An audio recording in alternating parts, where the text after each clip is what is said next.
दो बहुत बड़ी खबरें हैं। एक बड़ी खबर यह है कि नीतीश कुमार अब बिहार के मुख्यमंत्री नहीं रहेंगे। उनका अब दिल्ली जाना तय है, यानी नीतीश कुमार अब राज्यसभा में जाएंगे। इस बात की मैं पुष्टि करता हूं क्योंकि कई पत्रकारों से हमारी बातचीत हुई जो इस वक्त पटना में मौजूद हैं। उन लोगों ने यह कंफर्म कर दिया कि नीतीश कुमार अब बिहार के मुख्यमंत्री नहीं रहेंगे। तो नया बिहार का मुख्यमंत्री कौन होगा दोस्तों? इसमें तीन चार नाम आगे चल रहे हैं जो मैं आपको आगे बताऊंगा। वीडियो में बने रहिएगा। और दूसरा बहुत बड़ी खबर है कि अब तक प्रधानमंत्री मोदी जी ने ईरान से बातचीत नहीं किया है, जबकि ईरान में कई हमारे भारतीय फंसे हुए हैं। प्रधानमंत्री मोदी जी ने किन किन देशों से बात किया है वो चीज आगे मैं बताऊंगा। लेकिन कार्यक्रम को शुरू करूं उससे पहले आप मेरा नाम जान जाइए। नमस्कार, मेरा नाम पवन है और आप देख रहे हैं दी ओरिजिनल भारत। कार्यक्रम को शुरू करूं उससे पहले मैं आपको होली की ढेर सारी शुभकामनाएं देना चाहता हूं। आज होली का पावन पर्व है और आप सबने खूब अच्छे से एक दूसरे को गुलाल लगाया होगा। लेकिन ये खबर देखिए, बिहार के मुख्यमंत्री नहीं रहेंगे अब बिहार में, यानी नीतीश कुमार। उनका अब दिल्ली जाना लगभग तय हो चुका है। तो अब आप हमसे पूछिएगा तो बिहार का नया मुख्यमंत्री कौन बनेगा? इस चीज की हमें भी बात पता नहीं है, क्योंकि बीजेपी ऐसे ऐसे फैसले लेती है जो लोग सोचने लगते हैं कि ऐसे कैसे हो सकता है। आप याद कीजिए, बीजेपी के जो राष्ट्रीय कार्यकारी के अध्यक्ष चुने गए नितिन नवीन, किसी ने भी नहीं सोचा होगा कि नितिन नवीन बीजेपी के राष्ट्रीय कार्यकारी अध्यक्ष बनेंगे, लेकिन बन गए। लेकिन अब अगला सीएम कौन होगा? आपके मन में चल रहा होगा कि नीतीश कुमार के बेटे निशांत कुमार कहीं बन जाएंगे। वो भी नहीं बनेंगे, वो डिप्टी सीएम बनेंगे। तो सीएम बीजेपी के तरफ से बनना लगभग तय है, अब जो बने। लेकिन दो तीन ऐसे नाम है दोस्तों जो मैं आपको बता देना चाहता हूं। पहला नाम तो आ रहा है चिराग पासवान का। दूसरा नाम आ रहा है सम्राट चौधरी का, ये खैनी बात सम्राट चौधरी। और तीसरा नाम जो मैंने सुना, मुझे भी विश्वास नहीं हो रहा था, मैथिली ठाकुर को सीएम बनाया जा सकता है बिहार का।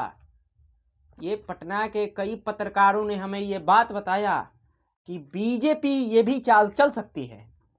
ऐसा क्यों? क्योंकि खासकर मैथिली ठाकुर ठाकुर समाज से है, यानी स्वर्ण समाज से है। तो लोग ये लगा रहे हैं कि बीजेपी से काफी स्वर्ण समाज के लोग नाराज हैं। अगर बीजेपी बिहार में मैथिली ठाकुर को सीएम बना देती है, उत्तर प्रदेश में भी चुनाव है, उसको लेकर भी, और जो स्वर्ण समाज के लोग नाराज हैं उनकी नाराजगी भी दूर हो जाएगी। इस तरह के प्रयास हमें पत्रकारों ने बताया। हालांकि इस मामले का मैं पुष्टि नहीं करता हूं कि चिराग पासवान ही सीएम बनेंगे या मैथिली ठाकुर ही सीएम बनेगी, लेकिन जो मेरे पास सूत्रों के हवाले से खबर आया वो चीज मैं आपको बता रहा हूं। अब दूसरी खबर ये सुनिएगा कि अब तक हमारे प्रधानमंत्री मोदी जी चुप हैं। खामनेई की हत्या कर दी गई, अमेरिका ने मिलकर हत्या कर दिया इजराइल के साथ, और प्रधानमंत्री मोदी जी अब तक कुछ नहीं बोले हैं ईरान को लेकर। प्रधानमंत्री मोदी जी बीते 48 घंटों में 8 देश के नेताओं से बातचीत किया है। देखिए, यूएई है, इजराइल है, सऊदी अरब है, कतर है, कुवैत है, लेकिन इजराइल नहीं है। सॉरी, ईरान नहीं है, मैं तो इजराइल बोल रहा हूं। इजराइल से प्रधानमंत्री मोदी जी ने बात किया है, बेंजामिन नेतन्याहू से। प्रधानमंत्री मोदी जी को मैं बहुत बहुत शुभकामनाएं देना चाहता हूं कि इस वक्त वो भारतीयों को निकाल रहे हैं जिस जिस देश में फंसे हैं। लेकिन मेरा सवाल ये है, ये मेरा ही सवाल नहीं है मित्रों, विपक्ष के तमाम बड़े बड़े लोगों का यह सवाल है कि आखिर प्रधानमंत्री मोदी जी चुप क्यों हैं? प्रधानमंत्री मोदी जी दावा करते हैं कि भारत विश्व गुरु है। जहां विश्व गुरु बनना चाहिए वहां प्रधानमंत्री मोदी जी अब तक चुप हैं। सोनिया गांधी ये बात बोल रही है कि भारत इस मामले में न्यूट्रल नहीं है, यानी प्रधानमंत्री मोदी जी की चुप्पी ये न्यूट्रल नहीं है, बल्कि प्रधानमंत्री मोदी जी डरे हुए हैं। डरे हुए हैं प्रधानमंत्री मोदी जी, ये कहना है सोनिया गांधी का। सोचिए, और ये बात बिल्कुल जायज है। अब तक प्रधानमंत्री मोदी जी खामनेई की हत्या को लेकर कुछ नहीं बोले हैं। अब वो क्यों नहीं बोले हैं वो तो जवाब नहीं देंगे मित्रों, लेकिन यदि आपके पास इन सब सवालों का जवाब होगा तो आप बता के जाइएगा, क्योंकि कई पार्टी के ऐसे अंधभक्त हमारे कमेंट बॉक्स में आके बोलते हैं कि मोदी जी के खिलाफ तुम बोलते हो। मैं मोदी जी के खिलाफ नहीं बोलता हूं, सवाल पूछता हूं। सत्ता में है प्रधानमंत्री मोदी जी, ये देख सकते हैं आप वीडियो।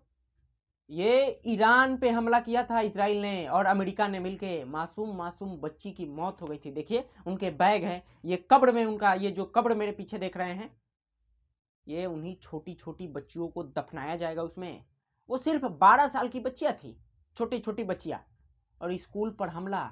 और अमेरिका अब क्या बोल रहा है? अमेरिका बोल रहा है कि हमने ये हमला नहीं किया है, हम इसकी जांच करेंगे कि वो हमला हमारा था या इजराइल का था। सोचिए, इस तरह के दूल्हापति, भारत में उसको बोला जाता है दूल्हापति, खेला जा रहा है। लेकिन अब भी हमारे देश के लोग ये जानना चाहते हैं, खासकर मैं भी जानना चाहता हूं, विपक्ष के तमाम नेता ये लगातार सवाल कर रहे हैं कि प्रधानमंत्री मोदी जी की चुप्पी क्यों है? आखिर ईरान को लेकर वो चुप इतने क्यों हैं? खामनेई की इतनी बुरी तरीके से मौत के घाट उतार दिया जाता है और अब तक प्रधानमंत्री मोदी जी चुप हैं। कारण हमें भी नहीं पता है मित्रों।